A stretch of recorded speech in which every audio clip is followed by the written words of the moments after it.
میں سب سے زیادہ اللہ سے ڈرتا ہوں اور اس کے بعد اس شخص سے ڈرتا ہوں جو اللہ سے نہیں ڈرتا۔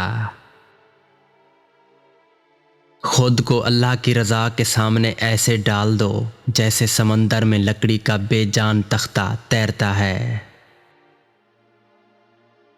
قبرستان میں ہرگز نہیں ہنسنا چاہیے کیونکہ وہ عبرت کی جگہ ہے، ہنسی کا مقام نہیں۔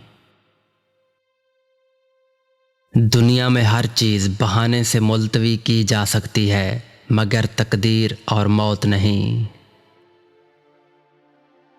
اگر گوشت آگ کی تپش سے سکڑتا ہے تو ذبح کیے ہوئے جانور کا ہے، اگر آگ کی تپش سے پھیلتا ہے تو وہ مردہ جانور کا ہے۔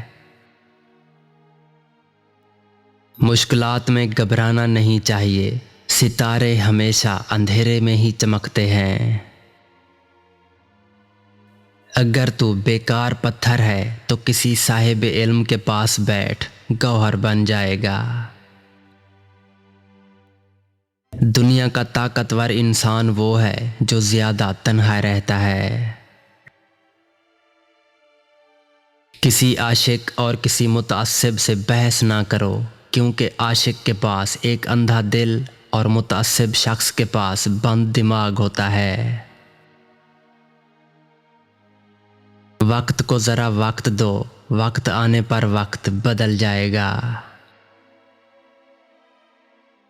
حاجت مند نے تم سے سوال کر کے اپنی عزت و آبرو کا خیال نہیں کیا، اب تم اسے خالی نہ پلٹا کر اپنی آبرو بچا لو۔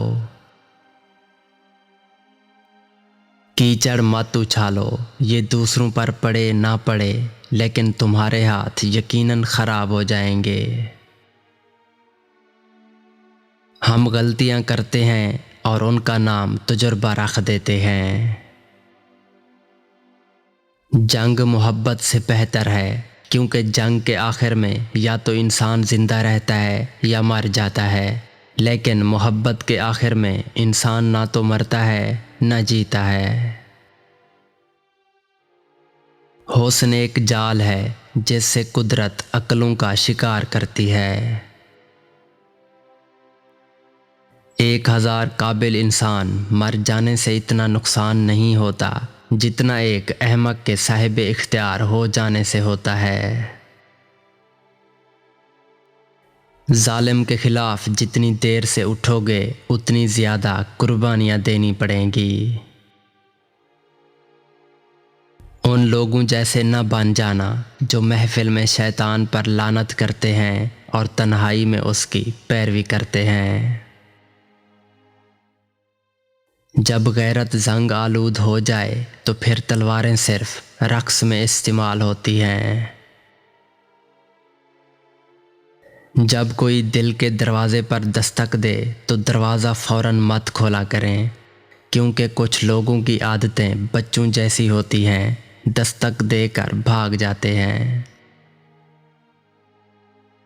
خدا کا خوف ایک ایسا چراغ ہے جس میں نیکی اور بدی صاف نظر آتی ہیں۔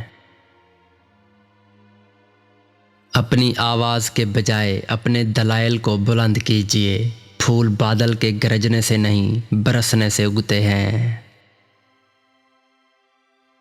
برداشت کرو تو بزدل اور سامنا کرو تو بدتمیز۔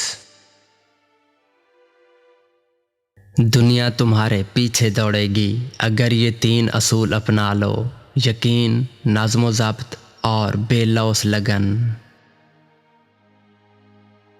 جسے دیکھو اسے اپنے سے بہتر سمجھو اگرچہ تم اطاعت گزار ہو اور وہ گنہگار ہو سکتا ہے کہ یہ تمہاری آخری اطاعت ہو اور اس کا آخری گناہ ہو۔